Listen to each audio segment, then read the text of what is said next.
So hi guys, welcome back again to my YouTube channel. So ngayon magluluto tayo ng adobong manok. Leeg ng manok. So ayan, nagpapainit pa ako ng muntika niyan. Tapos sunod is ilalagay na natin ang bawang. Yan, haluluin muna natin siya guys. Para maging brown man onte. At isunod na rin natin ang sibuyas. Yan, halu-haluin lang natin siya. Tapos, yan, dinudurog-durog ko nga pala yung sibuyas siya kasi medyo malaking hiwa ko. At isunod na rin natin ang luya. Luya na pampatanggal langsa. Need natin yan everyday sa mga malalangsang bungangang katulad nyo, charis. Joke lang. So, ayan nga, antayin lang natin siya mag-isa hanggang sa maluto ang sibuyas at bawang. At, maamoy natin ang halimuyak ng ating nilagay na sibuyas. Sibuyas, luya pala. Yan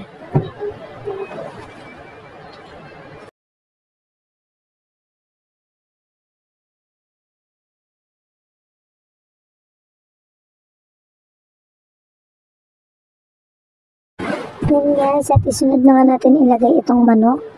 Leeg ng manok, haluhaluin ko muna saglit. Ayan, ilalagay na natin ang leeg ng manok. Yan, dahan-dahan lang guys, para feel the, ano naman, di ba? Yan, halo-halo lang, halo-halo ng halo. Mekos-mekos natin yan, insan, jokes. Yan, naluluin hanggang sa kumalat ang ingredients sa buong manok. Yan, halo-haluin lang. Ihalo mo, ay.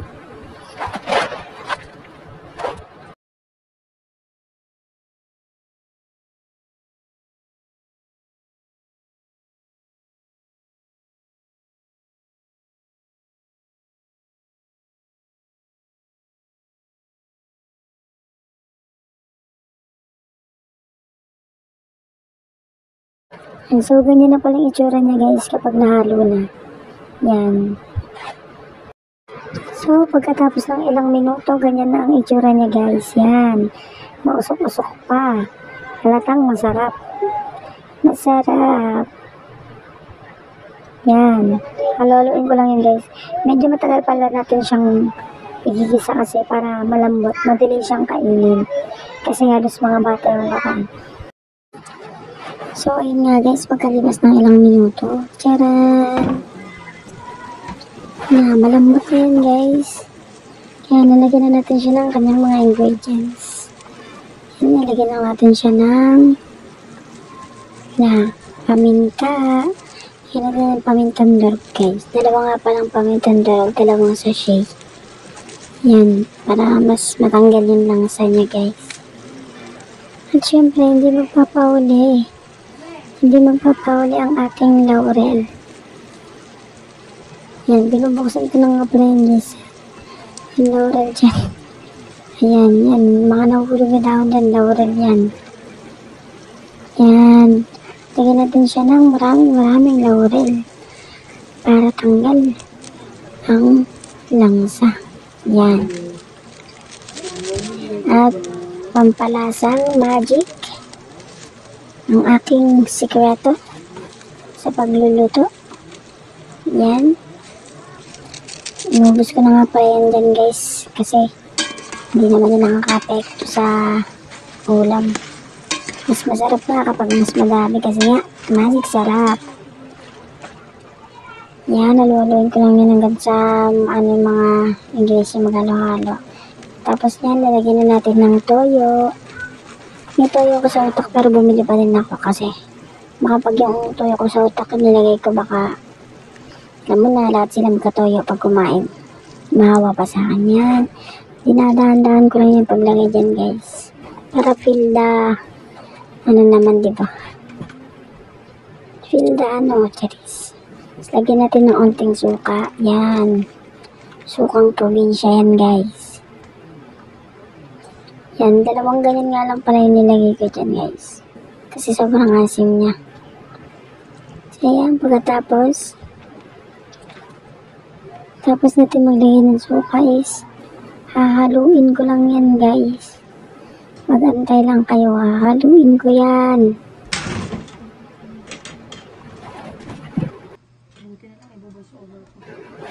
Ayan, diba?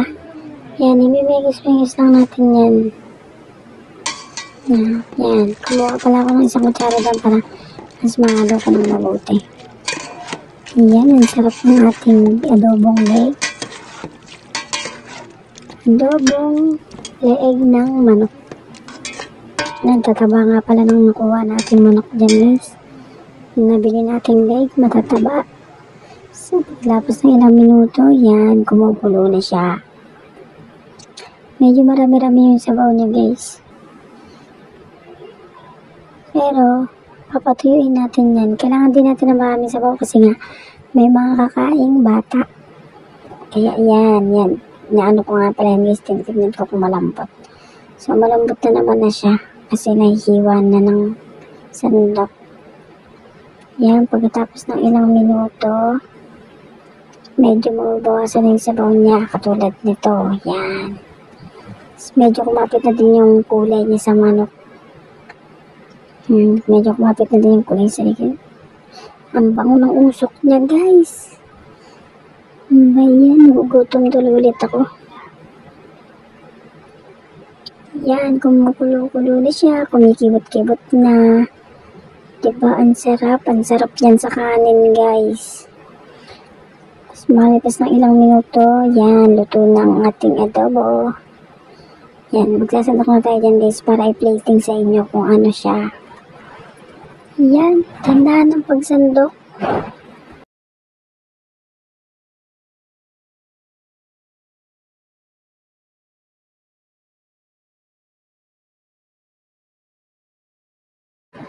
So, ayan na guys, ang masarap nating adobong leeg ng manok.